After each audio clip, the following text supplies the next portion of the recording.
পাতাকা উত্তোলনেৰে নলবাৰীৰ ৰাসৰ শুভাৰম্ভণি 1933 চনৰ পৰা নিৰবিচ্ছিন্নভাৱে উদযাপিত হৈ অহা নলবাৰীৰ ঐতিহ্যমণ্ডিত শ্ৰী শ্ৰী হৰি মন্দিৰৰ এইবেলিৰ 91 সংখ্যক ৰাস মহোৎসৱ জাকজমকতাৰে উদযাপন কৰিবলৈ প্ৰস্তুতি সম্পন্ন হৈছে। আজিৰ পৰা 28 নৱেম্বৰলৈ 14 দিনীয়াকৈ আয়োজিত ৰাস মহোৎসৱ সুচাৰুৰূপে চলাই নিবলৈ উদযাপন সমিতিয়ে দিনে নিশাই কাম সম্পূৰ্ণ কৰি তুলিছে। আজি পাতাকা উত্তোলনেৰে কাৰ্যসূচীৰ শুভাৰম্ভণি কৰা হয়।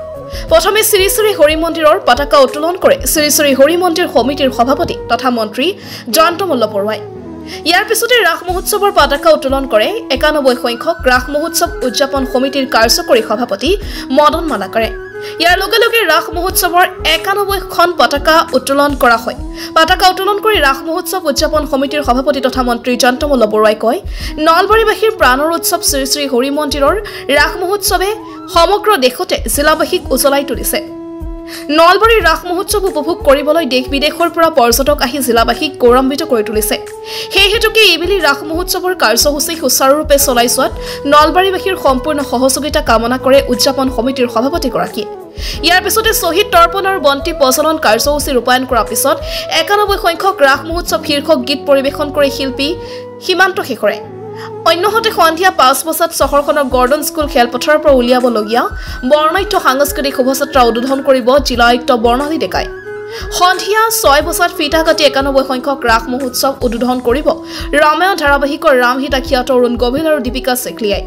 ইয়াৰ পিছতে ৰাস মহোৎসৱ উদযাপন সমিতিৰ সভাপতি জয়ন্ত মল্ল বৰুৱাৰ সভাপতিত্বত অনুষ্ঠিত হ'ব উদ্বোধনী সভা। ৰাস মহোৎসৱৰ পতাকা উত্তোলন কাৰ্যসূচীৰে আমি আমাৰ কাৰ্যসূচীৰ শুভাৰম্ভণি কৰিম।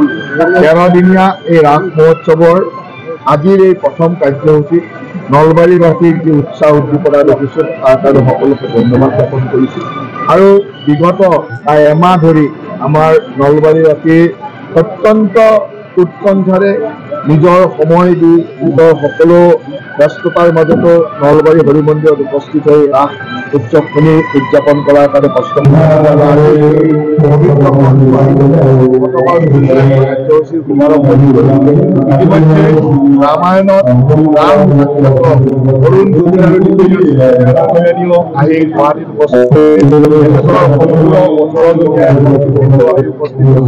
গতিকে 5 বজাৰ লগে লগে আমি তেখেতসকলক আদৰি আনিম আৰু আদৰি আনি নলবাৰী ৰাস মহোৎসৱৰ শুভাৰম্ভণি কৰিম। আমাৰ শংকৰ সংঘৰ পদাধিকাৰ বাপ ডাঙৰীয়াও উপস্থিত থাকিব। গতিকে এক সুন্দৰ পৰিৱেশৰ মাজেৰে আজি নলবাৰীত 5 বজাৰ লগে লগে আমি শোভাযাত্ৰা কৰি নলবাৰী ৰাস মহোৎসৱৰ উদ্বোধনী কৰিম আৰু সেই উদ্বোধনী অনুষ্ঠানলৈকে সকলোকে নিমন্ত্ৰণ জনাইছোঁ। আৰু মই ভাবোঁ যে ইমান দিনে ৰামায়ণ চিৰিয়েলত চাই থকা ৰামহিতাক এইবাৰ স্বচক্ষে দেখিব। গতিকে চাৰিওফালে এক দীপাৱলী সদৃশ পৰিৱেশ। মই ভাবোঁ যে অসমৰ বিভিন্ন প্ৰান্তৰ পৰা আজি লোক আহিব আৰু এক সুন্দৰ পৰিৱেশৰ মাজেৰে আমি আমাৰ 91 সংখ্যক ৰাস মহোৎসৱৰ শুভ উদ্বোধন